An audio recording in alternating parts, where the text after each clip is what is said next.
Lideramos el camino de la opinión pública y buscamos que la cultura del debate alcance consensos y soluciones a los problemas de nuestro país.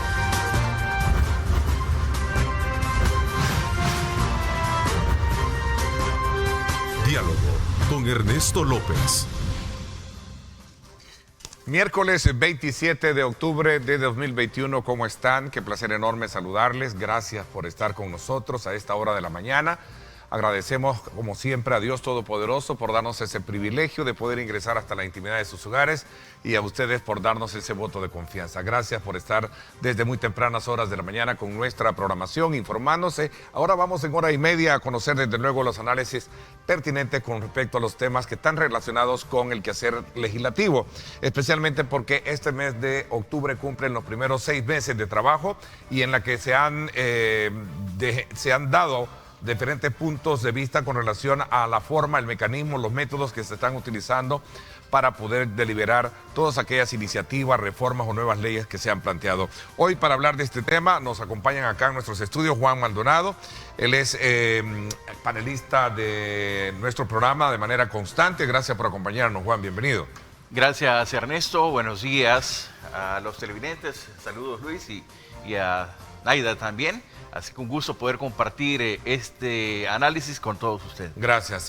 También Luis Contreras. ¿Cómo estás, Luis? Bienvenido. Qué gusto saludarte. No, igualmente. Buenos días, Ernesto, Naida, amigo Juan. Y un gusto estar nuevamente en tu programa para analizar la coyuntura política del país. Así es, en efecto. Naida Medrano, también experta en políticas públicas. Gracias. Hola, Naida. ¿Cómo estás? Bienvenida. Buenos días. Buenos días, Ernesto. Qué gusto estar nuevamente. Un saludo también para las amigas y amigos televidentes y los compañeros con quienes compartimos panel esta mañana. Así es, en efecto. Vamos a pedirle a nuestro control master nos regale más referencia en cuanto al volumen de su audio. Por supuesto, a ustedes los invitamos a que nos escriban. Recuerden, @diálogo21. Estamos a través de en nuestras cuentas en Facebook también para que nos busque. Y nuestra transmisión que está abierta para todo el mundo. A ver, uno de los aspectos que cierne sobre la base del trabajo realizado en los últimos 6 meses, en los primeros 6 meses de la Asamblea Legislativa, es el tema de las deliberaciones que en su momento se requieren algunos temas puntuales de iniciativas, reformas o nuevas leyes como tal. ¿Cuál es la valoración que hacen ustedes al respecto? Vamos a ver, comienzo contigo y tienen la palabra los tres. Les ruego tomarse el tiempo prudencial de 1 minuto y medio para poder desarrollar su exposición y luego pues poder tener la oportunidad de ser dinámica en nuestra conversación. A ver, Juan. Bien, hay que iniciar valorando que el punto principal, o por lo menos el objetivo principal de toda legislación, de todos los diputados, debe ser no solo la elección, sino también la ejecución de políticas, pero estas políticas que permitan garantizar el cumplimiento de la voluntad popular. Ese es el punto principal que debería llevar a reconocer el trabajo de toda legislación, no importando de que venga de una agenda particular o que tenga intereses muy particulares. Entonces, la parte del cumplimiento de la voluntad popular debe ser clave. El punto es que a veces sobre esa base de la elección popular, que en este caso fue mayoría totalitaria, es decir, para poder conformar esta asamblea, se llevan a minimizar esa voluntad popular. Y es ahí donde viene ese conflicto de intereses, en el sentido de determinar, ¿esto es lo que realmente le interesa al pueblo o no? Y de ahí vienen los otros elementos que poco a poco vamos a ir quizás abordando, que es sobre la poca discusión de ciertas leyes o el tratamiento hacia ciertas acciones que se están dando a nivel de temas particulares o de interés en general, y un poco el no tratar temas de verdad importantes para la población. Uno de los argumentos que en su momento escucho decir de algunos diputados, especialmente los que tienen la mayoría, que es la bancada ASEAN, es que precisamente cuando se trata de escuchar hay que escuchar al pueblo y no a aquellos sectores que en algún momento han estado por siempre estableciendo la agenda de los diputados. Ese es el decir, pero quiero comentarlo y traerlo a colación para poder, desde luego, leer desde la perspectiva de ustedes este elemento. Sí, definitivamente en lo que compete a la historia de El Salvador, tuvimos una elección, una segunda elección en la cual el pueblo se manifestó y evidentemente sabemos que el resultado fue apabullante a favor del partido oficialista, en el sentido que se tiene una amplia mayoría en la aritmética legislativa. Por el contrario, vemos como partidos como Arena, el FMLN, que venían de ser gobierno central, han tenido una atomización en una debacle enorme, diría yo, que difícilmente van a lograr una recuperación real en un futuro muy próximo. Porque cuando hablamos de esta evaluación de la Asamblea, también hay que incluir a estos partidos políticos, inclusive el Partido Vamos, Nuestro Tiempo, PDC, PCN, porque forman parte de esta también Asamblea Legislativa. Sin embargo, obviamente, el bloque denominado Bancada Cian es el que básicamente roba ese protagonismo debido a su amplia mayoría.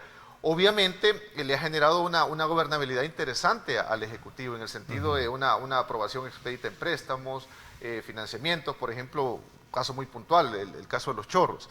La carretera, el viaducto que se va a realizar, que durante 20 años no existió voluntad política para hacerlo. Algo interesante también como en su momento también la Asamblea antigua el año pasado entrampó recurrentemente cuestiones para la pandemia, préstamos, plan control territorial, reorientación de fondos. Y lo interesante es esto, esa dinámica de esta oposición política no ha cambiado todavía. Por ejemplo, el día de ayer yo todavía veía un video del señor Portillo Cuadra de una forma visceral acusando que el Ejecutivo tiene asesores venezolanos del régimen de Nicolás Maduro, lo cual es al contrario. O sea, son estrategias que han estado trabajando con el señor Guaidó, es decir, en lugar de cambiar una estrategia real, la posición política a nivel legislativo, sí en esa dinámica, la cual los va a llevar a una subordinación en el aspecto que ese apoyo popular, el poco apoyo que puedan tener a la fecha, lo van a ir perdiendo. En el sentido que esta nueva bancada Cian, obviamente, lo que tú decías, que como el eslogan, el lema es, nos debemos al pueblo, estamos con el pueblo, sí. Y lo viralizan obviamente también con visitas territoriales, ya no solamente es como era en el pasado, que a nivel de reuniones empresariales, en ese aspecto, pues hemos visto esa desvinculación hacia ese sector empresarial que en antaño de los grupos ha tenido de alta influencia de poder económico, determinando cómo iban a desarrollarse algunos. Ese es el discurso que yo escucho de ellos. Y de hecho, no estoy diciendo de que eso es cierto, sino que simplemente eso se da en el contexto de esta nueva realidad legislativa y por eso es el punto, digamos, central de esta discusión. No, definitivamente, para nadie es un secreto que como en política sabemos que el poder político es el poder formal, sin embargo el poder económico es el poder real.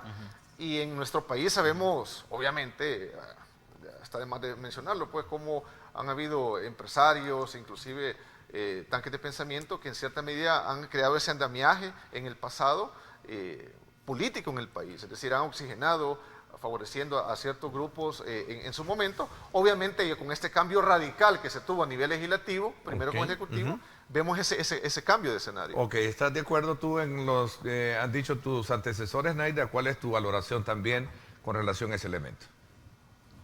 Mira, Ernesto, pienso que podemos organizarnos un poquito en el debate, ¿verdad? En la serie de ideas que están saliendo esta mañana, a efecto de que sea mucho más nutritivo para quienes nos están escuchando.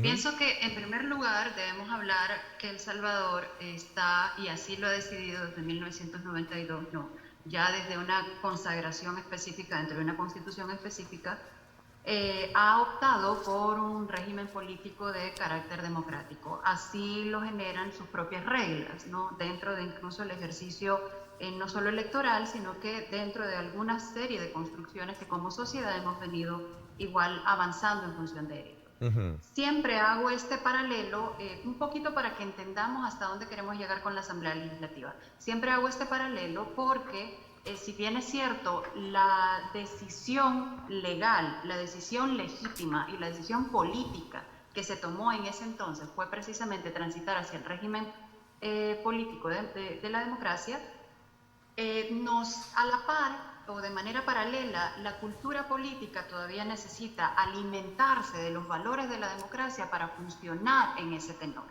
Si tenemos una decisión política adoptada, pero a la par la cultura política no se le nivela o no tiene las características de democracia que se necesitan, entonces hay un conflicto permanente, ¿no? Eso es lo que hemos tenido de alguna forma en los últimos 30 años y se replica en este, digamos, tercer actor emergente que ahora pone en la palestra del ejercicio de la representación todo un mecanismo en el que no sabemos todavía a ciencia cierta el ejercicio de representación como tal. Ahora, o sea, a tu criterio, Perdón, a tu criterio, y quiero ser un poco directo en el comentario o en la pregunta, a tu criterio no existe una verdadera representatividad, o mejor dicho, el espacio de representatividad que merece la población para ser escuchada en las discusiones que se tienen. Ese es el punto. A eso quiero llegar. Depende de a qué población se quiera representar. Okay. O sea, si vamos a un mecanismo ideario de la construcción de una democracia con sus valores, obviamente todos los partidos políticos y todos los grupos de interés y todos los actores del sistema político tienen intereses particulares. Y así alrededor del ejercicio electoral se verán representados en espacios de deliberación como es la Asamblea Legislativa. Esas son las políticas públicas. Es decir, no podemos pensar que las políticas públicas toda la vida están diseñadas bajo la lógica de que todo lo que hace el funcionario o funcionaria va en representación de la voz de la población mayoritaria y en nuestro caso mayormente excluida. No, el ejercicio político se da precisamente cuando estos conflictos de intereses suceden, por eso tiene que existir deliberación. Y es ahí donde, aunque exista un ejercicio, sea por coaliciones, sea por la existencia de la cantidad de votos necesarios, es que el ejercicio deliberativo debe de abrirse en función de todos estos procesos o todos estos espacios de representación que representa la Asamblea Legislativa. ¿Qué es lo que sucede ahora? Que ahora hay una narrativa muy vinculada con que son, a través de un ejercicio electoral, electos por mayoría absoluta, digamos, en un ejercicio de coalición, pero todavía no estamos viendo frutos específicos de representación para las grandes poblaciones excluidas. Vamos a ver. Entonces ahí es donde hay que tener cuidado entre la narrativa y nada más certero que lo que se tiene como producto de políticas públicas. O sea, a tu criterio no se está haciendo muy bien ese rol de espacios que merecen entonces. ¿Sí? Todavía no hay un ejercicio en el que se vea la representación de las personas excluidas. Ok, vamos a ver, ¿qué piensan el resto? ¿Están de acuerdo en esos elementos? Sí, hay 4 funciones que toda representación legislativa debe cumplir. La primera de ellos es justo lo que Naida estaba mencionando, la representación. ¿Y la representación de quién? Ya no tanto del electorado que votó por, en este caso, por los diputados o los que representan. En este caso estamos hablando de la Asamblea, por lo tanto nos vamos a dirigir en ese punto. Entonces la representación debe ser el primer punto que debe cumplir toda función legislativa, pero no tanto en función de representar a los que me eligieron, sino que ya una representación del pueblo en general, no importando acá si estaban o no estaban de acuerdo conmigo. Entonces esas decisiones sobre temas particulares deben cubrir a todos los ámbitos de la población, en especial a aquellos que no tienen participación política dentro de cualquier órgano del Estado. Primer punto. El segundo viene a ser la parte de la legislación, que es lo que les compete, es decir, la propuesta de leyes, pero aquí relacionados a esta representación, es decir, pensar en función de aquellos a quienes representan como tal, que es la población. El tercer punto es el control del Ejecutivo. Pero cuando hablamos del control del Ejecutivo, no solo va en función como se daba antes de negarse a cumplir ciertas propuestas del Ejecutivo o no, sino que a regular en cuanto a la función de ver cómo se está desarrollando, por ejemplo, en este caso, el presupuesto, o valorar si llegan peticiones de reorientación de fondos, cómo están las arcas del Estado para poder valorar eso. Entonces, el control del Ejecutivo va más en función de velar que tanto esa representación como esa legislación estén acorde. Y por último, la legitimación, que en este caso es la toma de decisiones en cuanto a la discusión de todos esos puntos. Entonces ahí es donde viene esa parte principal que a veces no se siente como coordinado dentro de estos procesos, y es algo lógico. Yo quiero partir de algo. Es algo lógico que se dé esto, pues por la mayoría que se tiene. Claro, no se necesita de tener a veces discusión. ¿Que sería lo ideal? Sí. ¿Que es lo necesario? Sí. Pero en estos casos, por la misma cultura y a veces madurez política que se tiene dentro de los representantes del Estado, dentro de los representantes legislativos, no se llega a cumplir estos puntos. Sí, es interesante en ese aspecto cuando se plantea que no hay apertura para el pueblo de forma general, no solamente a la gente que se volcó a las urnas a la elección. Por eso es que se hablaba inclusive, y no es primera vez que se hace, incluso el gobierno del FMLN en su momento, cuando Salvador Sánchez Serén se declara ganador, en su momento el que era el presidente del Tribunal Supremo Electoral, el señor Eugenio Chicas, menciona que El Salvador ya estaba listo para un referéndum. Ojo con esto, en el aspecto que cuando hoy lo propone el gobierno actual, inclusive lo está respaldando la Asamblea Legislativa, ahora se sataniza ese término. Cuando al final se busca también darle esa apertura al pueblo que no tiene esa cabida y que no es escuchado. Es decir, básicamente las reformas constitucionales buscan eso, pues incluso el referéndum revocatorio está planteado dentro de eso. Porque si se busca dar espacios al pueblo de esa forma, sería interesante ver esa dinámica el resultado que se pueda obtener. Porque tenemos esta elección de estos funcionarios a través del voto popular, legislativo, alcaldes. Sin embargo, ya se está proponiendo una nueva dinámica política que en el país tenemos muchísimo tiempo o no lo hemos tenido en el pasado. Por eso es interesante. Lamentablemente, tuvimos en años atrás, bueno, todavía queda Venezuela en ese aspecto a nivel de Sudamérica, se tuvo una mala experiencia a través de esos referéndums a nivel sudamericano con el socialismo del siglo XXI. Sin embargo, son realidades diferentes y no quiere decir que eso se va a replicar exactamente igual en El Salvador, porque básicamente a veces la oposición maneja esa argumentación de que vamos a tener una derivación igual que Venezuela, e igual que Cuba, lo cual no es tan cierto. Es decir, cada país tiene una realidad diferente y dudo mucho que el actual gobierno, igual con la Asamblea Legislativa, busque definitivamente emular esas realidades políticas que obviamente, certeramente han sido un fiasco a nivel político en esos países. A ver, Naira. Mira, pienso que las generalizaciones no nos ayudan mucho y aquí quiero precisar nuevamente dos elementos. Uno, la representación que ejercen en la Asamblea Legislativa quienes están en cada una de los curules definitivamente no tiene que responder de manera directa y utópica a la población independientemente de la que sea.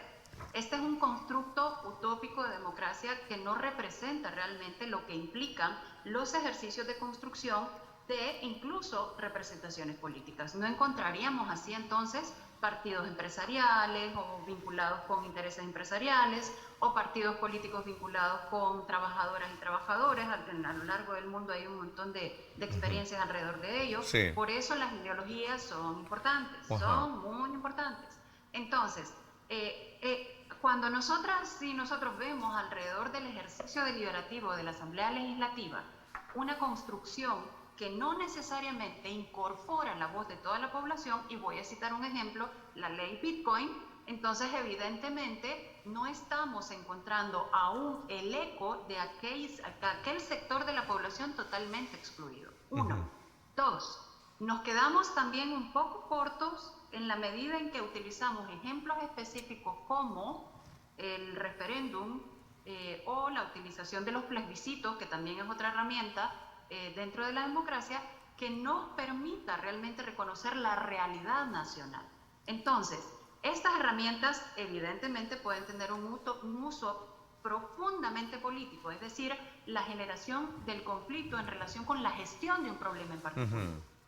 Y también tiene características fundamentales vinculadas también con la madurez política de la población. ¿A qué quiero llegar? A que la utilización del referéndum y del plebiscito tampoco puede utopizarse, ¿no? O sea, tampoco puede creerse que es la máxima representación de una población. Si es una población que no tiene formación política, si es una población que ha estado excluida mucho tiempo de la participación política, y si es una población que además genera opinión en relación con las emociones más que en la razón, evidentemente tenemos un profundo problema en la utilización del instrumento. Veamos un poco la parte específica del ejercicio de trabajo que ha tenido. Veamos en el caso muy específico, el voto en el exterior, que es un tema que lo traigo así ligeramente a colación, porque ha sido uno de los elementos que ha venido haciendo parte de esa factura histórica pendiente que la Asamblea Legislativa no tenía. Ahora, en consecuencia o concurrencia por la resolución judicial, viene y se aprueba y se dice, bueno, aquí está ya lo que en el pasado no se había hecho, solo para citar un ejemplo. Hablamos del tema del agua, que creo que ya entró a una fase también, digamos, de consultas para ya entrar a la parte metodológica, y luego vemos el tema de las pensiones y las reformas a la Constitución que vienen por delante. Esos son los puntos neurálgicos que están de alguna manera sopesando sobre la discusión si tienen o no tienen participación aquellos sectores que toda la vida han tenido ciertas predominancias en esto, ¿no? La constitución de esta nueva forma de legislativa, sobre todo por tener mayoría por parte del partido oficial, lleva a esa facilidad de llevar a temas de discusión y quizás aprobarlos de una manera rápida, a veces con poca discusión o con poca representación, con poca educación para la población. Pero son temas que han estado pendientes. Por ejemplo, la ley de agua, han pasado 15 años, la ley del voto en el exterior, igual. Entonces son temas que a la población siempre le ha interesado tener en cuenta, le ha interesado que se discutan, y no se había dado esto. Quizás por la misma estructura legislativa que había anteriormente. Ahora, con estos procesos, se hace mucho más fácil esta presentación de temas y aprobación. Entonces creo que por ese lado es factible, pero el punto es que debe esa parte de representación que hemos venido valorando llevarse no a toda la población en general, porque al final no todos están vinculados al tema, pero sí a aquellos sectores, a aquellas instituciones involucradas con estos temas para ser escuchados, para ser validados. En realidad, si quiere tener una buena legislación, debe abrirse a estas discusiones con mucha más seriedad, con mucha más profundidad, para que, sobre todo, no lleve tanto al interés de la representación de X o Y partido, sino al beneficio del desarrollo del mismo país. A ver, Luis. Sí, definitivamente lo que se busca ahora, e incluso la población indudablemente votó masivamente por este cambio radical, por ese eslogan de apertura del pueblo, el partido del pueblo, ya que en su momento el FMLN lo defraudó indudablemente, y esta es una realidad que no se puede obviar. Por eso es imprescindible que esa apertura se dé realmente hacia el pueblo y sea corroborable. Vaya, por ejemplo, lo que mencionamos de la ley del agua.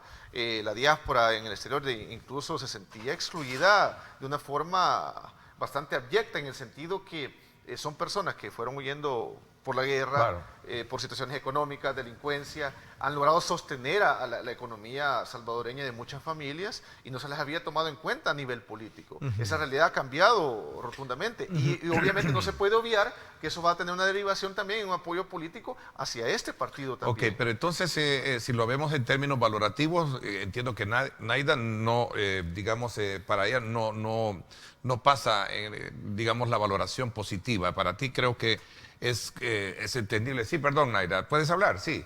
Claro, Ernesto, sí. Es que no se trata de valoración positiva o negativa. Se trata de realmente un posicionamiento en función de los resultados que está brindando. No por eso, pero si los resultados a tu criterio, no sé si van... entre positivo o negativo, difícilmente podemos hacer un ejercicio. A ver, ¿ha hecho cosas buenas la Asamblea Legislativa? ¿Ha hecho cosas buenas hasta este momento la Asamblea? A mi criterio, la Asamblea Legislativa tiene un ejercicio de representación que ahorita no ha devenido necesariamente en una construcción hacia la narrativa que tiene. La narrativa que tiene está vinculada con precisamente la representación del pueblo excluido. El pueblo somos todas y todos. Yo puedo representar en la voz del pueblo, por ejemplo, intereses muy específicos. Volvemos a ejemplos fundamentales. La ley del agua. La ley del agua evidentemente genera todo un mecanismo de discusión por más de 15 años, es decir, conozco de primera mano todo el mecanismo de discusión que se dio alrededor del tema de la ley del agua, y uno de los principales elementos de discusión por la no existencia de consensos dentro de la Asamblea Legislativa era quién regía el órgano rector, ¿no? Por otra parte, si se privatizaba o si no se privatizaba, la naturaleza de esa ley como tal. Ahora la narrativa es no hay privatización, pero hay un artículo en particular que consigna hasta 15 años de la utilización del recurso. Lo que a mi punto de vista falta en ese ejercicio para hablar de privatización real o no pasa por cuáles son las reglas del juego que establece la institucionalidad pública para que en esos 15 años el recurso sea utilizado desde una perspectiva de utilización sustentable, de cuidado de las cuencas, desde los enfoques necesarios que te permitan una sostenibilidad y cuidado del recurso hídrico como tal. Eso es fundamental y todavía no está desarrollado en la ley. Es que aquí... Muy bien que se diga desde la narrativa esto, pero si no se desarrolla y se ponen delimitadas las líneas de las canchas desde la institucionalidad pública, entonces con palabras más elegantes y más bonitas lo que estamos haciendo es que reprobación o no o aprobación en todo caso, ¿no? Sí, es que creo que más que eso, e insisto que quizás la misma estructura actual de cómo está conformada esta legislatura favorece que estos temas sean presentados de una forma rápida. Igual fuera otro partido si tuviera la mayoría, ¿no? Sí, igual fuera, ¿eh? Y así ha pasado cuando han tenido la mayoría. Sí, pero no indica que para mí sea lo ideal o lo beneficioso. El punto es que el proceso debe ser mucho más incluyente para que tenga ahí sí más legitimación, como decía, que es uno de los puntos que se ha estado dando. Es fácil, se pueden discutir temas que bien, se pueden consultar, se pueden llevar a una toma de decisiones mucho más rápida, sí, porque la misma estructura actual lo permite, pero el punto es cuál es ese proceso de inclusión para que sea legitimado ese proceso como tal. Desde mi óptica, y haciéndolo de una forma más holística, indudablemente esta asamblea ha hecho más cosas positivas en la comparativa de asambleas anteriores. Obviamente, si nos centramos en la cuestión del agua, temas sensibles que evidentemente tienen que resolverse, hay que escuchar a la población. No se pueden tomar temas tan complejos de una forma tan rápida. Pero hay cuestiones muy puntuales que se han hecho. Por ejemplo, en mayo se aprobaron el refuerzo de 600 millones por una recuperación económica, es decir, eso es beneficio para la población. La cuestión del plan control territorial, la cuestión de la pandemia, es decir, es una serie de elementos que han sido de mucho beneficio para la mayoría de la población salvadoreña. Decir que no ha sido una buena aprobación, diría que no es tan así. Incluso a nivel de encuestas, tanto el Ejecutivo como la Asamblea aprueban rotundamente. Naira. Algo muy breve, porque tampoco quiero extenderme demasiado. A ver, una cosa es el ejercicio de aprobación de la legislación y otro es el contenido real que tiene esa legislación. Pueden haberse aprobado diferentes cantidades de millones para efectos específicos de utilización como fondos económicos o fondos para la seguridad, etc. Por eso es importante la transparencia en las políticas públicas. Si nosotros no tenemos una transparencia en las políticas públicas, nos quedamos aplaudiendo el ejercicio de aprobación per se, pero no sabemos a ciencia cierta cómo se están utilizando estos fondos al fin y al cabo. ¿Hay disminución de homicidios? Sí. ¿Hay aumento de desapariciones? Sí. ¿Hay aumento de feminicidios de acuerdo a los datos otorgados por la mesa que homologan las cifras? Sí. ¿Hay una serie de elementos en el tema de seguridad que todavía hay que trabajar? Por supuesto. Entonces, el simple hecho de otorgar el presupuesto tampoco nos resuelve, digamos, la temática estructural de la seguridad, por una parte. Por otra, cuando tenemos ejercicios de deliberación poco abiertos y que no se gestionan en función de la realidad concreta de la gente en sus territorios, entonces sí hay una utilización muy mediática y de la narrativa, lo cual está muy bien, pero el punto es que las políticas públicas en sí necesitan estar en sintonía con las realidades concretas de la gente en sus localidades. Si no, son entonces ejercicios de buena voluntad, independientemente de la línea histórica de la que hablamos. Vamos a tocar temas puntuales cuando regresemos. Vamos a la pausa a conocer cómo está el estado del tráfico a esta hora de la mañana gracias a Texaco con Tecron. Libera tu potencial.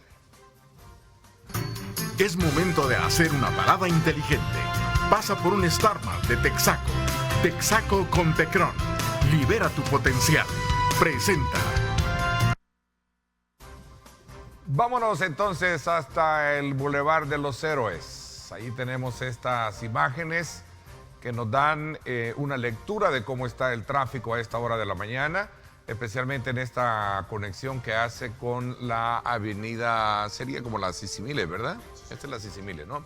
Ahí está. Tenemos desde luego un poco, digamos, el contratiempo, obviamente del semáforo que está en esta interconexión, lo cual pues de alguna manera provoca el orden, así como también de forma visual saber qué es lo que está pasando con relación al tráfico a esta hora de la mañana. Recuerda, es momento de hacer una parada inteligente, pasa por un StarMart de Texaco.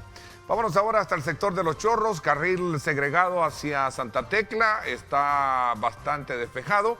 Tenemos también ahí una circulación bastante, digamos, ligera para llegar a Santa Tecla, como también, como decimos a buen salvadoreño, para bajar a Los Chorros, ¿verdad?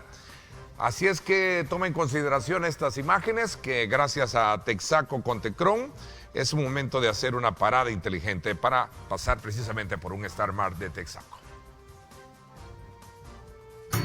Es momento de hacer una parada inteligente. Pasa por un Star Mart de Texaco. Texaco con Tecron. Libera tu potencial. Presentó.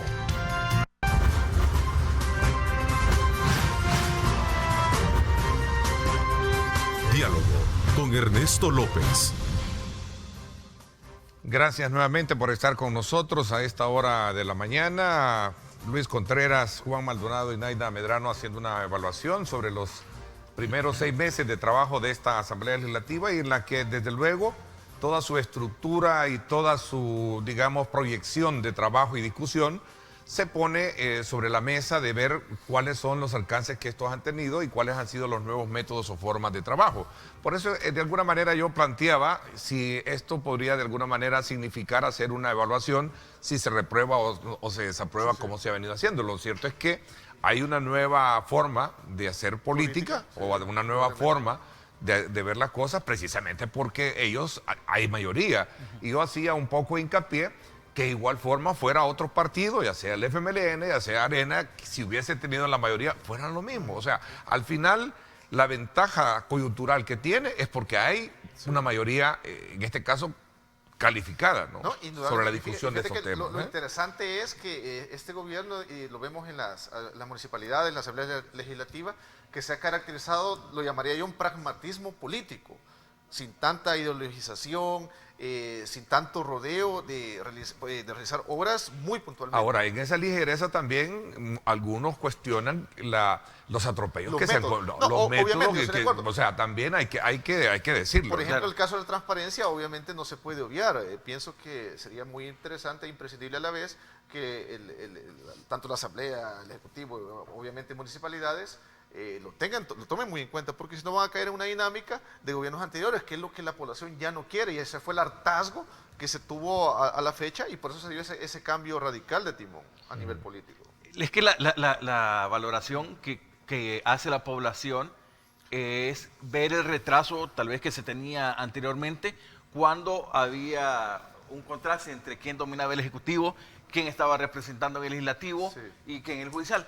Entonces la población, desde mi perspectiva, encuentra esa valoración de querer tener esa unidad para poder facilitar los proyectos de país. Aquí el punto principal es valorar si se está trabajando en función de país o simplemente de mantener, digamos, una línea de aprobación conforme a los proyectos gubernamentales. Ese es el punto. Y si estos proyectos de verdad están llegando al desarrollo del país. Yo no puedo en realidad decir si es una valoración positiva o negativa, porque una evaluación, sí. Lo que puedo decir es que hay ciertas cosas positivas o ciertas cosas que favorecen, mejor dicho, esta construcción de esta coyuntura. Primero, la facilidad con que se hace la discusión. El punto es eso, qué tan profunda es la discusión de los aspectos que se proponen. Y es ahí donde pueden haber pues vacíos en ciertas cosas. Por ejemplo, estábamos hablando de la ley Bitcoin, que si bien el tema puede ser en función positiva, en una función favorable para la población, pero no se hizo una discusión muy profunda. Y así vienen otros tipos de discusiones de temáticas que no se dan. Veamos un poco el ejercicio de discusión que puede tener el tema de la ley de pensiones, Naira. Creo que ese va a ser un gran desafío. Exactamente, o sea, cuando lleguemos, por ejemplo, a estas discusiones de agua, que es la que tenemos ahorita, ya incluso en un proceso de diálogo, negociación y aprobación, y cuando veamos las letras pequeñas, que son las que realmente muestran la representación de intereses, es cuando vamos a ir sacando las cuentas como corresponde. Es decir, una cosa es la gobernabilidad y gobernanza.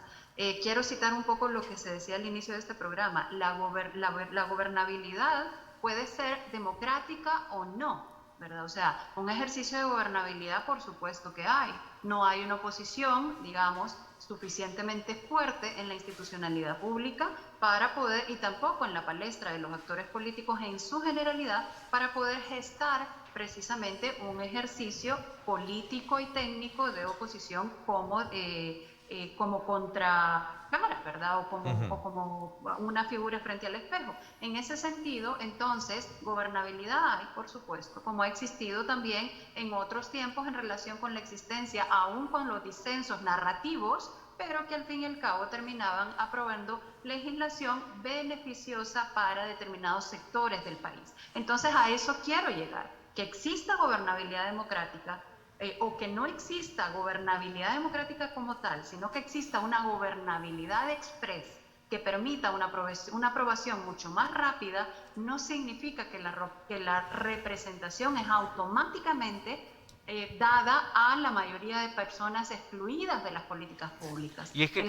realmente la gran tensión y la gran frustración de este pueblo salvadoreño es que todas las decisiones, o un gran montón de decisiones adoptadas durante los últimos 30 años, les seguían excluyendo de manera práctica, no narrativa, de manera práctica. Entonces, a donde vamos a tener el efecto preciso para contabilizar va a ser en la letra efectiva de esa legislación y en la aplicación de la misma, en donde vamos a empezar a ver las grandes contradicciones. Juan, y es que creo que con lo que también menciona Naida, hay una debilidad que se viene heredando desde muchas gestiones anteriores, y hablo de las legislaturas, y es que no se educa a la población sobre esos temas que se llevan a temas de país que se llevan a discutir, en el sentido de que, por ejemplo, hay valoraciones como, voy a mencionar nuevamente el tema Bitcoin, que se presentó, se aprobó, pero la población no estaba educada para eso, no estaba entendida, no fue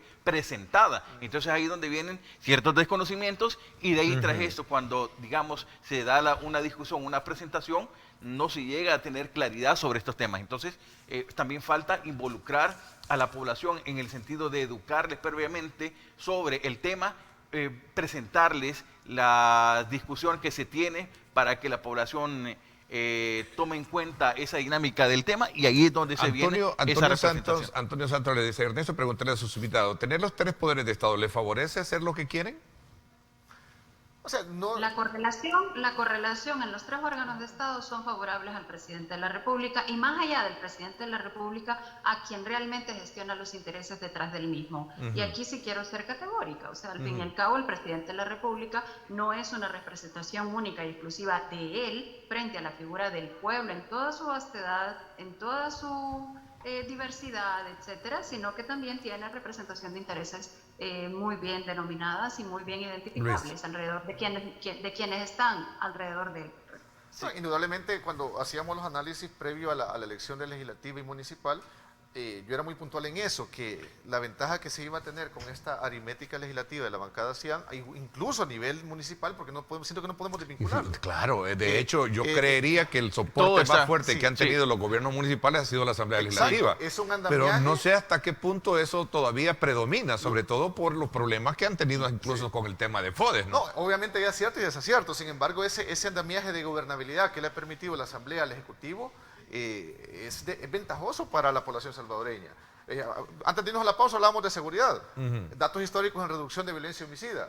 Obviamente la delincuencia, para que la población también lo conozca de esta forma, la delincuencia no se elimina, se neutraliza, que es muy diferente. Obviamente el elemento más sensible de los indicadores, que es la vida humana, obviamente es la que se ha atacado, diríamos de esta forma, de forma directa, en conjunto con la Fiscalía. Vemos una conjunción más sistematizada también para bajar ese índice de violencia homicida. Obviamente están las extorsiones, desaparecidos.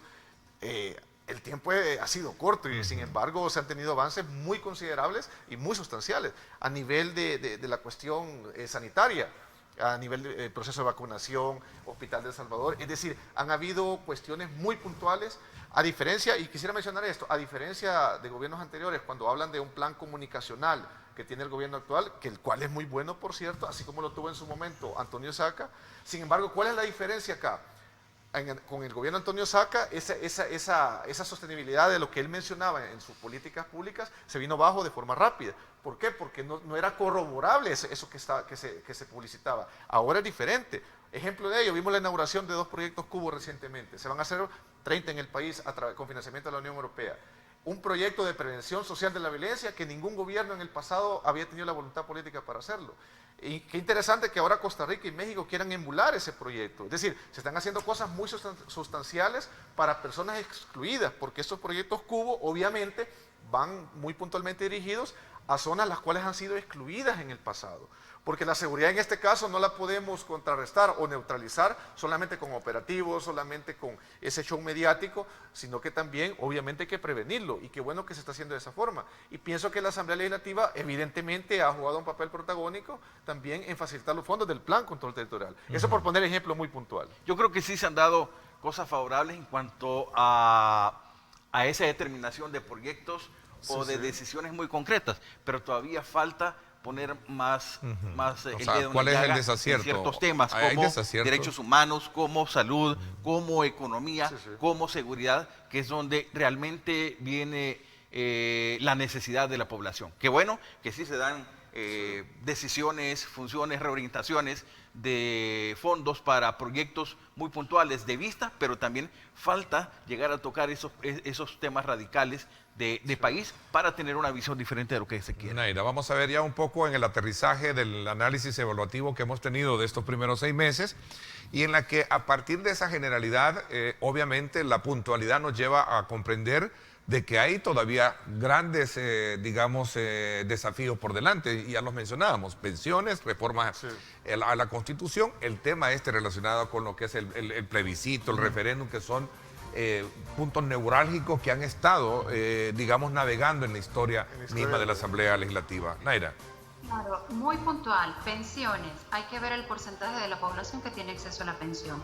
Estaría yo, por ejemplo, generando un espacio de debate alrededor de la pensión básica universal, que ya es un debate a nivel mundial sucediéndose y que en El Salvador todavía no ha tenido el eco específico. En algún momento hubo alguna discusión en el gobierno muy inicial de Mauricio Funes, sin embargo no se logró materializar por el tema precisamente del fisco. Ojo con eso. Me llama la atención que se cite el gobierno de Saca. Ojo con la continuidad de las políticas públicas y de dónde vienen. Creo que hay que tomar nota también sobre esto. Y en tercer elemento quiero rescatar lo que dice Juan Ramón, es decir, las políticas y la legislación en su conjunto que tenga que ver con protección social, con atención social y con todas las políticas vinculadas a la protección social, agua, vivienda, trabajo, educación, desde lo que realmente implica la estructura de desigualdad de este país, lo vamos a ver reflejado en lo que se vaya aprobando en la Asamblea Legislativa. Tenemos ejemplos positivos y ejemplos negativos. Un ejemplo negativo es la ley Bitcoin. La ley Bitcoin, ahorita no hay una lógica de reconocimiento si hay una transformación de sistema con esto. Puede que crezca la inversión, puede que haya un crecimiento económico, pero no necesariamente eso significa modificación de las relaciones de las fuerzas de producción, y tampoco significa inmediatamente desarrollo humano. Vamos a ver.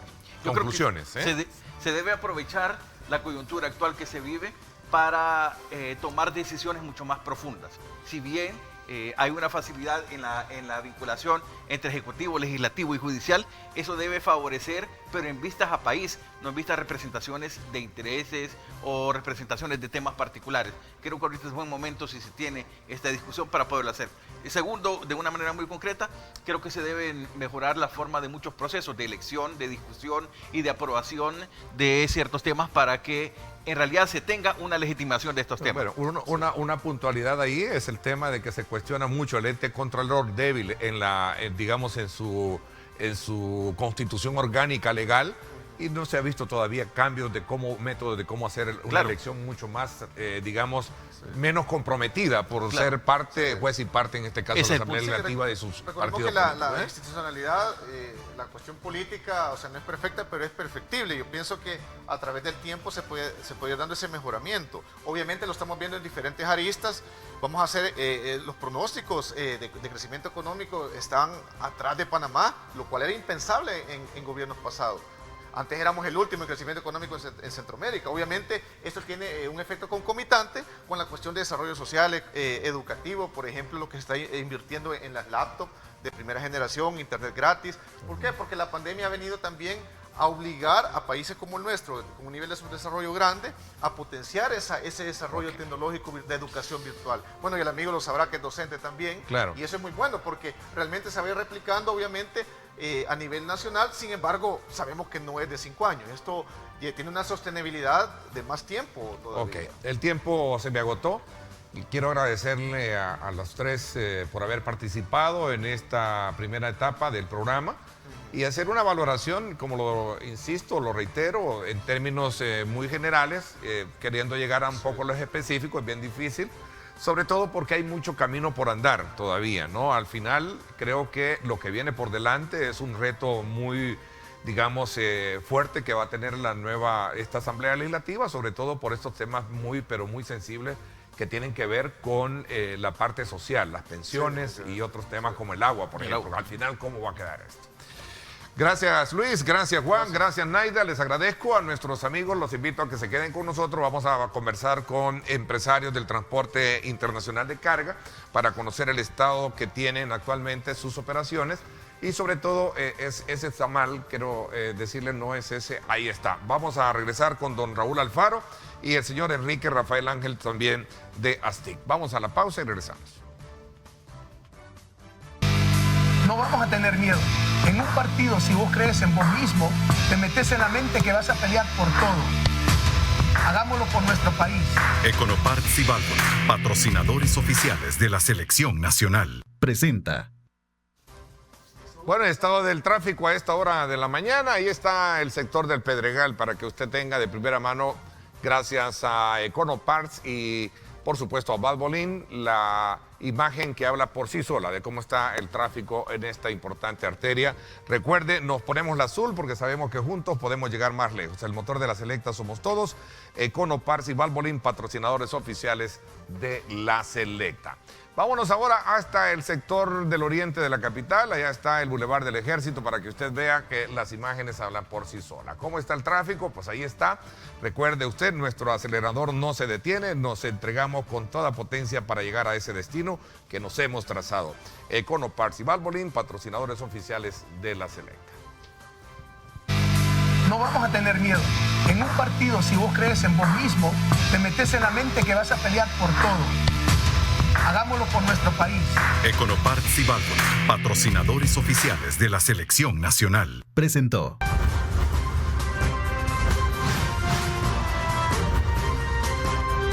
Diálogo con Ernesto López. Bueno, gracias nuevamente por estar con nosotros a esta hora de la mañana. Vamos inmediatamente a darle paso al análisis de nuestro segundo tema de hoy, que está relacionado precisamente con este tema que ha venido denunciando el sector de transporte internacional de carga, donde el alza del combustible, pues de alguna manera ha impactado y ha vuelto casi insostenible mantener, en todo caso, parte de su, digamos, operatividad. Y para hablar del tema este día, quiero darle la más cordial bienvenida al presidente de ASTIC, don Raúl Alfaro. Bienvenido, gracias por acompañarnos, don Raúl. Gracias, Ernesto, muy buenos días y aquí a la orden. Gracias también. Saludo cordialmente al secretario de la gremial, al licenciado Enrique Rafael Ángel. Gracias por acompañarnos, bienvenido. Muchas gracias y también muy buenos días a todos los televidentes. Bueno, ha sido una constante de conocer una denuncia pública de cómo está impactando la situación económica del país, de la región, especialmente en este sector que es, digamos, como una, digamos, un as vital para la dinamización de la economía regional con el transporte internacional de carga. Cuéntenos un poquito de la problemática para poder llegar a entender y comprender mejor este fenómeno. Pues Ernesto, mire, la problemática de nosotros como transporte de carga, que nuestra materia prima es el combustible diésel. Yo ponía el ejemplo de que para Guatemala yo ocupo 80 galones en ir y regresar, los 600 kilómetros en ida y vuelta del transportista. Pongámosle 680 galones a 350 y estamos proponiendo una tarifa de 580, o sea, aumentarle $80 a la tarifa de mercado normal por el incremento de $1, eso significa que para nosotros casi el 50% de nuestra tarifa se nos va en combustible. Entonces, obviamente, es crítico para nosotros que durante todo el año, a pasito, suavecito, suavecito, suavecito, se ha venido incrementando, absorbiendo nosotros esos pequeños incrementos y no nos deja negociar con nuestros clientes un aumento paulatino, así como sube el diésel 5 centavos, ir aumentando. ¿Quién no les deja? Mire, Digo esto porque la regulación, digamos, del gobierno es casi, digamos, si este es un sector privado, ustedes trabajan con sector privado. Así es. Entonces, Es decir, ¿quién no los deja? Quisiera abundar sobre ese punto específico. Nosotros le hemos hecho propuesta al Ministerio de Economía para efecto de que la regulación de los precios de los combustibles sea en un lapso de 3 meses. ¿Por qué razón? Porque eso nos genera estabilidad para nosotros poder mantener el precio de los fletes y que no haya un incremento de forma abrupta. Se nos sube 10 centavos, se nos sube 15 centavos, se nos sube, llevamos más de $1 desde el inicio del año a la fecha en el aumento. Entonces estamos hablando de un incremento, por ejemplo, los que vamos a Panamá son 420 galones. Usted podrá imaginar en 400 galones el aumento de $1. Son $400. Son $400. Entonces, nosotros le pedimos a la gente del Ministerio de Economía que por favor nos ayude regulizando.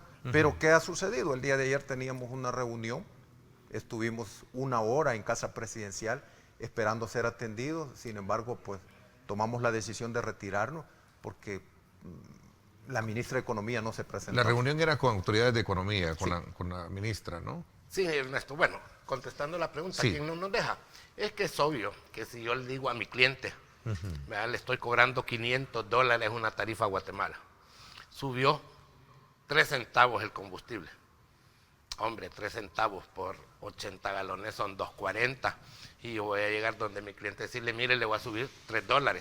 No, hombre, Raúl, no seas bayunco. Si estamos hablando de $500, 503 no hace la gran diferencia. Esos $3 me lo absorbo.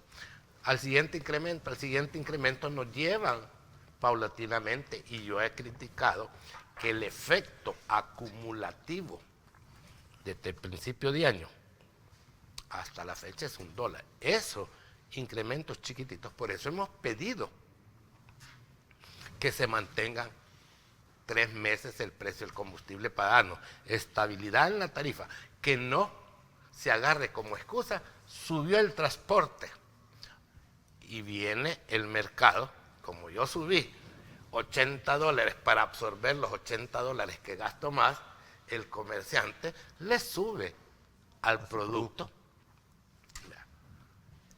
en un exceso no muy transparente. Nosotros como gremio queremos ser transparentes, es decir... Ok, la vía para poder de alguna manera encontrar parte o resolver el problema es vía controlando el tema del precio de los combustibles. Precio en el tiempo. Ahora, si a los 30 días, porque yo estuve presente en las reuniones cuando se instaló este sistema de cambiar el precio del diésel cada semana anteriormente. Es para suavizarles a ustedes el incremento del costo. Pero al final y a la larga nos vino a perjudicar más ese aumento escondidito, suavecito, de 3 centavos, 5 centavos para arriba, 2 centavos para abajo, 7 para arriba, 3 para abajo, y ahí para ir balanceando el incremento.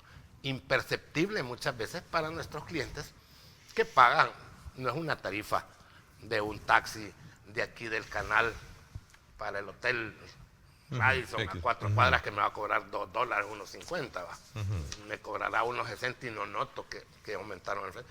A nosotros sí nos impacta, y nosotros en ese sentido impactamos la cadena de inflación, pero quiero ser transparente como sector. No estamos incrementando el precio del flete, sino que simple y sencillamente estamos llevando la iniciativa de recuperar el costo extra en el combustible para el transportista. Eso es todo. Ahora, ¿que aumentó? Va a aumentar, obviamente.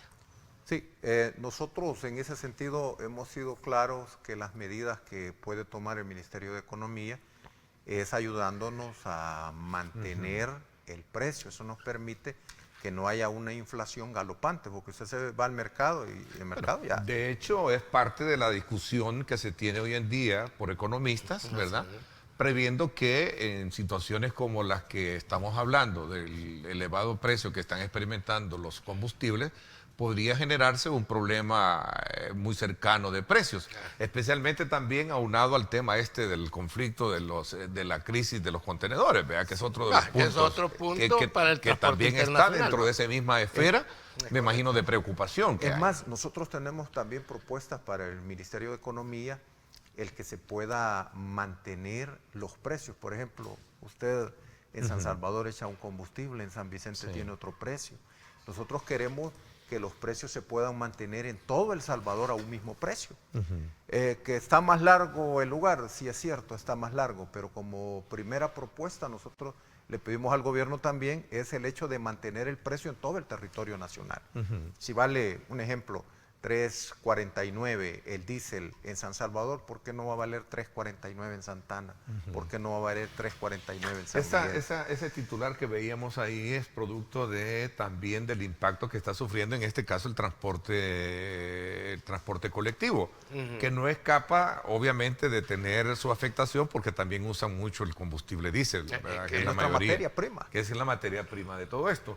A ver, aquí hay una pregunta que está haciendo un televidente y me parece, ¿en qué país del mundo el gobierno se mete a hacer regulaciones de precios? ¿Existe o no existe? Porque ese es un elemento importante. Quiero aclarar bien esa pregunta para el televidente. Es que nosotros no le estamos diciendo al gobierno, yo, Raúl Alfaro, presidente de ASTIC, quiero este precio. Vea, eso que se descarte. Estamos diciendo, primero, que el precio del petróleo es a nivel internacional. Que estaba a 50, subió a 60, hoy está a 83 y mañana a 85. Eso es inevitable porque eso no lo controlamos. Ni su servidor, ni la gremial, ni este gobierno. Ni el gobierno. Por lo tanto, lo que nosotros pedimos es que el precio que se pacta aquí, porque cada 15 días es especulativo. Yo compré un tanque en Acajutla este día a un X precio y la otra semana viene otro incremento, entonces el gasolinero, el distribuidor, la petrolera del precio que ella compró, que fijamos el precio ahorita, la otra semana va a tener 10 centavos de ganancia extra y aquí se subió y no se ha gastado ni el 10% en 4 días de esa tancada, de ese inventario. De ese inventario. ¿Por qué subirlo? Esa es la gran pregunta que toda la vida, digamos, los que conocemos un poquito estas áreas del transporte, se preguntan, ¿verdad? Cuando tenés un inventario comprado con X precio, pero sube, ¿por qué razón viene y se aplica esa tarifa? Ahí anda lo especulativo, ¿no? Lo especulativo del precio. Y como repito, cuando yo estuve presente en las negociaciones, dijo la ministra de aquel tiempo, que no es este gobierno ni esta ministra, vea, que para suavizarles a ustedes esa diferenciación en el precio, se las vamos, así en buen salvadoreño, se las vamos a dejar que la vayan empujando despacito. Y eso no puede ser porque el efecto acumulativo ya nos llevó a $1. Voy a hacer la pausa cuando regresemos. Bueno, en todo caso, ustedes ya han advertido que no pueden absorber, obviamente, estos costos y que para eso es necesario establecer también negociaciones con el sector privado. Teníamos una conversación reciente con Silvia de Coexport. Y ellos en algún momento no se muestran renuentes a ignorar también el impacto que están sufriendo. Correcto. Por eso es necesario, decía, establecer ciertas negociaciones para buscarle una salida. Cada país está tomando sus propias medidas para paliar la crisis de suministro, que obviamente tiene que ver un poco en consonancia de lo que estamos hablando. Esta crisis impone a El Salvador retos y oportunidades. Y ahí precisamente salió el tema, precisamente el de la demanda, de la denuncia que ustedes están haciendo con relación a los costos del flete, ¿verdad? Vamos a hablar de eso cuando regresemos. Pausa, no me cambie, 7:35 minutos.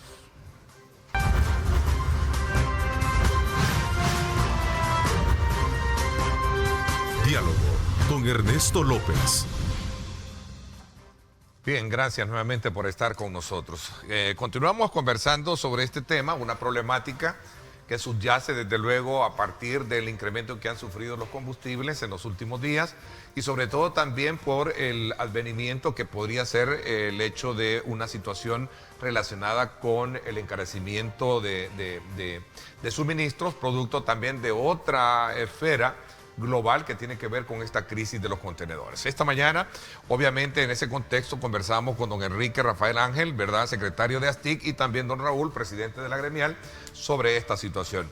Negociaciones con el sector privado, don Rafael, cuéntenos un poquito. Sí, nosotros hemos tenido con la gente de Coespor, con su presidenta, hemos tenido conversaciones explicando las razones del incremento, no del flete, sino del incremento de los costos del diésel, porque nuestra materia prima es el diésel para poder movilizar.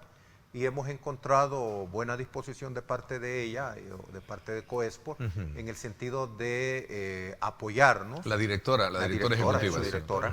De apoyarnos en el sentido de que es razonable el incremento. Ha habido un incremento de este año hasta la fecha de más de $1. Entonces tenemos un incremento elevadísimo de los costos que estamos asumiendo nosotros como transportistas. Nosotros no le pedimos al gobierno que nos dé un subsidio. Nosotros le pedimos al gobierno que genere políticas de estabilidad, como lo establece la Constitución en su artículo 3, principio de seguridad jurídica. Queremos que el gobierno se involucre. Nos llamaron el día de ayer, no tuvo espacio la ministra, nos convocaron, sin embargo no llegó. Le pedimos pues, que hagan parte del tiempo para efecto que nosotros podamos también exponer nuestras razones, nuestros argumentos que nos permitan que la inflación no sea galopante como en este momento se está desbordando en el país. Pero Ernesto, con lo que dice Enrique, la ministra no tuvo tiempo. No tuvo tiempo, sí.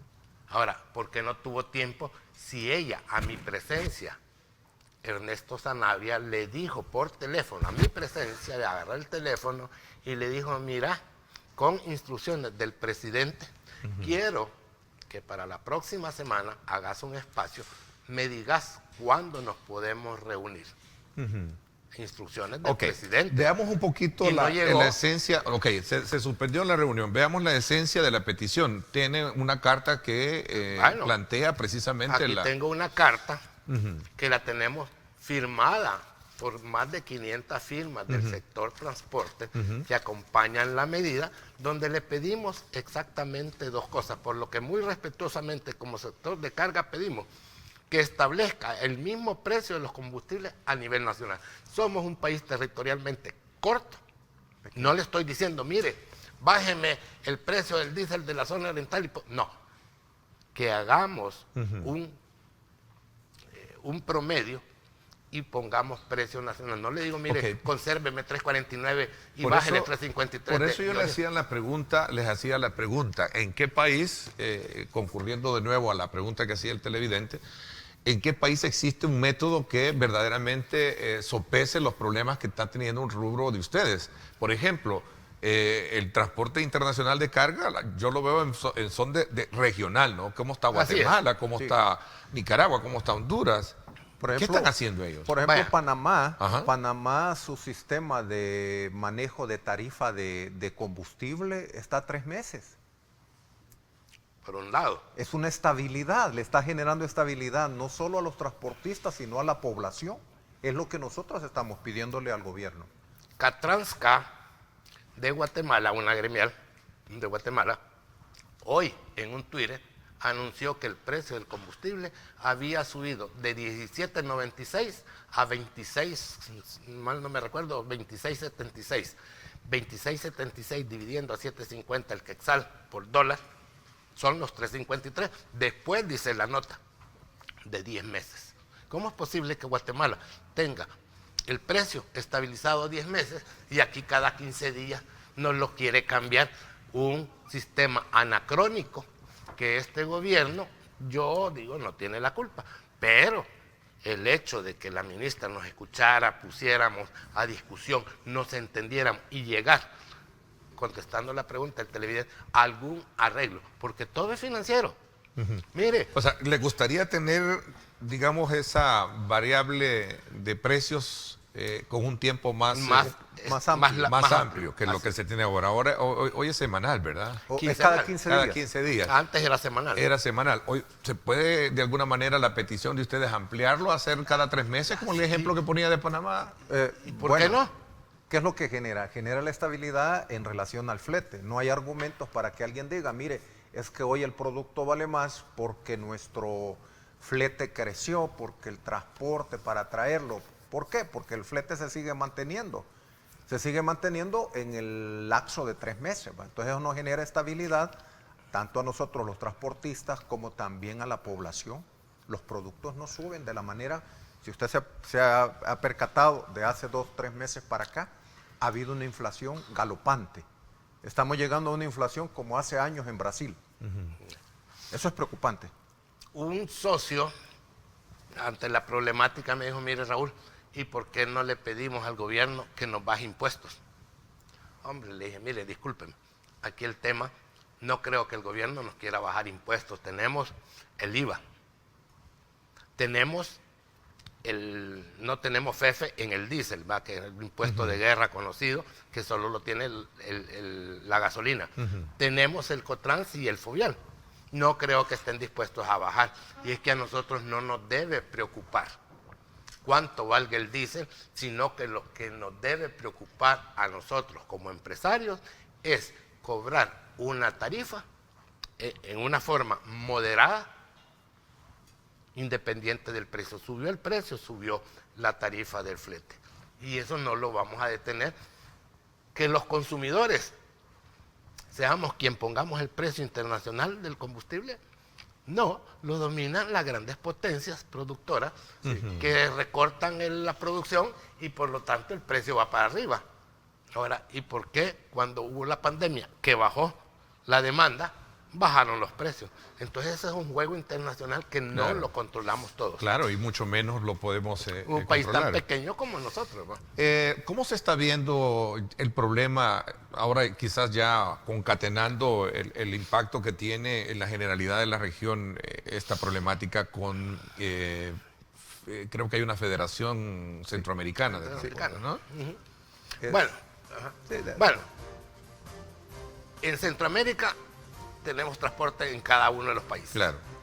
Escuché al señor Catán que tuviéramos cuidado con el incremento en los precios del diésel porque iban a venir los transportistas de Centroamérica. Porque estamos en un libre mercado, donde la oferta y la demanda Quiero decirle al señor Catán que el sector transporte toda la vida han venido, imagínense, un panameño cobra $3.500 de Panamá a El Salvador y aquí se lo pagan cash de inmediato.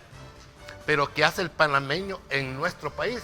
El panameño se va por $1.500 de retorno, de regreso a Panamá. Ellos protegen su tarifa a la fuerza. 3.500 y se llevan por 1.500. Eso nos quita mercado y nos rebaja la posible tarifa que pudiéramos ¿Quién debe cobrar. de regular eso? Mire. O sea, ¿se les debe permitir o no se les debe permitir? ¿Cómo se le llama eso? Es como un jumping. Sí, es como un jumping. Como un jumping, pero considero yo que esas son malas prácticas que si nosotros nos ordenamos desde el BMT, Viceministerio de Transporte, Ministerio de Economía, creo que nosotros podríamos regular, y aduana, principalmente aduana, porque cuando usted declara la DUCA, usted declara el flete, usted declara el transporte. Entonces, ese transporte debe ser regulado. ¿Y a quién le compete? Le compete a aduana regular para efecto de que los transportistas salvadoreños no seamos presa fácil, ¿verdad?, de este transporte hondureño, de panameño, que viene a llevarse un flete por debajo de su valor. Ok, real. Y eso, quiero hacerle esa pregunta, porque voy a la pausa y regresamos con esto, lo quiero dejar planteada. ¿Quién debe de regular eso? Esa es la gran pregunta. Voy a hacer la pausa y le doy con eso. Gracias por estar con nosotros. 7:47. La cereza al pastel. Así es la cereza, ¿no? Ok, vamos a la pausa.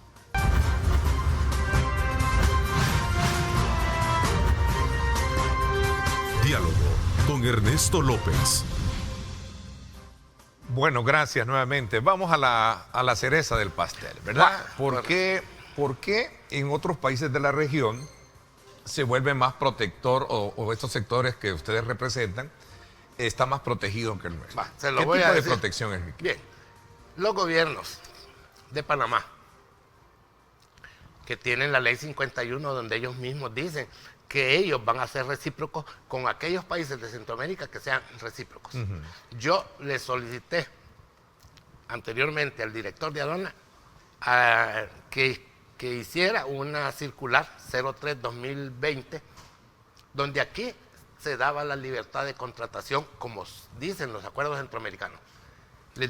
Les dije también a los panameños que el día que a un salvadoreño lo quieran boicotear en Panamá, yo me iba a encargar de ir al Amatillo a cerrarle la puerta a cualquier panameño.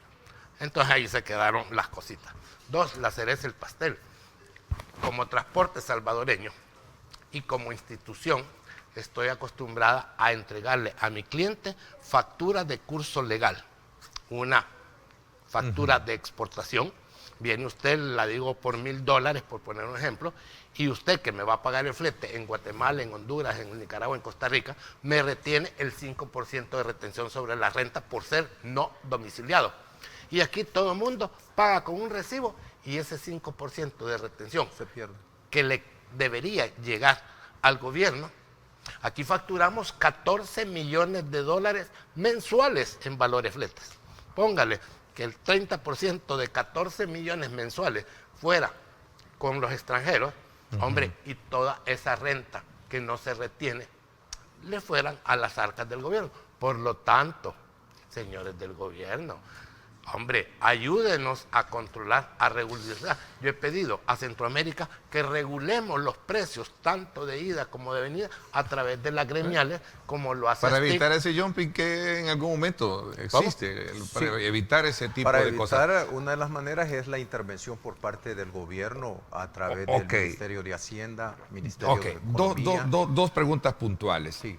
¿Qué va a pasar? ¿Se puede prever de que van a haber un incremento de fletes si no existe una, digamos, una salida a esto? ¿Vamos a tener un encarecimiento de precios como se advierte en su momento? Creo que hoy hay una titularidad que hace uno de los correcto. matutinos. ¿Sí? Lo que hablamos en la conferencia de la semana pasada es, primero, que queremos discutir con el gobierno la situación del combustible. Y por eso quería entregarle a la ministra las esa cartas. petición ahí. 2, dijimos en la conferencia de prensa que de no ser escuchados, no ser atendidos y no ser resueltos, porque una cosa es que yo llegue a platicar con usted y se haga el ojo sordo, me lo meta en la gaveta y ya le dimos gusto a Raúl Alfaro, ahí déjenlo. No, que nos resuelvan. Ahora, que si no nos resolvía, lo manifesté claramente. En la próxima marcha que organicen las entidades sociales, la sociedad civil, nos íbamos a incorporar a esa marcha, y no a pie, como transportistas caminando a pie, no. Íbamos a incorporar no menos de 200 a 300 trailers que desfilen en esa marcha. Eso le causó un poquito de escozor al gobierno. Para cualquiera, y A sobre cualquiera. todo por el caos que eso El caos. representaría. Entonces, ¿no? si aún con eso, que no deja de ser una propuesta nada más, me atienden y nos quitan las armas para protestar.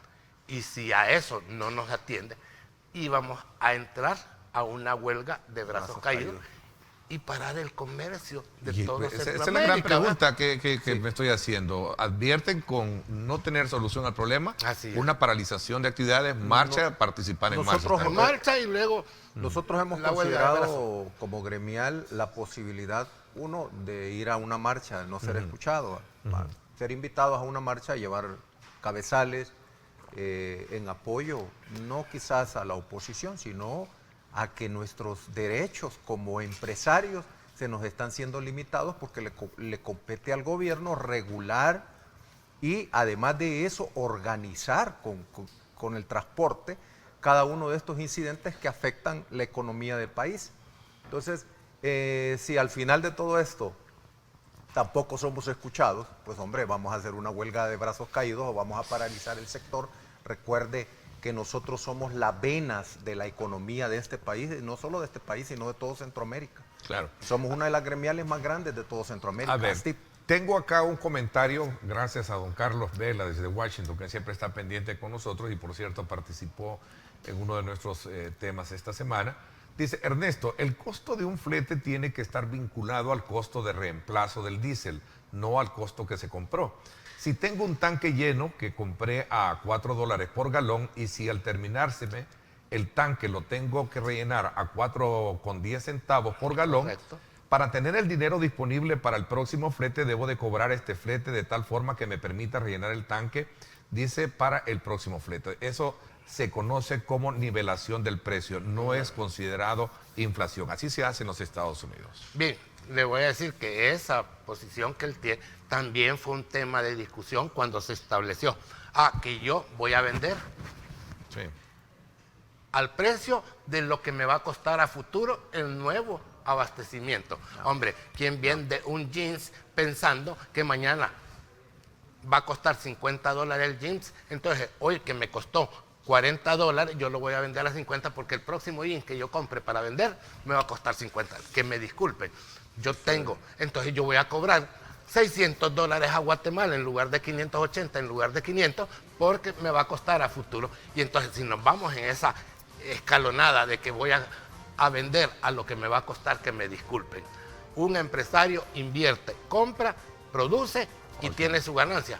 Pero si yo me voy, es que a futuro, al 2024, el diésel va a ser 10 pesos, entonces voy a vender mi flete. Esa especulación a es 10 la que pesos. daña mucho. Es lo que daña. Bueno, que me disculpe, señor. No, y gracias, les agradezco que nos hayan puesto al tanto de cómo está la situación. Era necesario conocerla desde el punto de vista de ustedes, la problemática.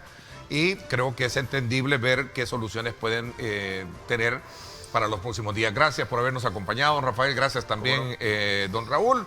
Les agradezco Gracias, muchísimo. Ernesto, muy amable por darnos el tiempo para poder explicar. Haber aceptado la convocatoria. Vamos a, desde luego, despedirnos. Gracias, pásenla bien y como siempre recuerden lo más importante, amar a Dios sobre todas las cosas. Lideramos el camino de la opinión pública y buscamos que la cultura del debate alcance consensos y soluciones a los problemas de nuestro país.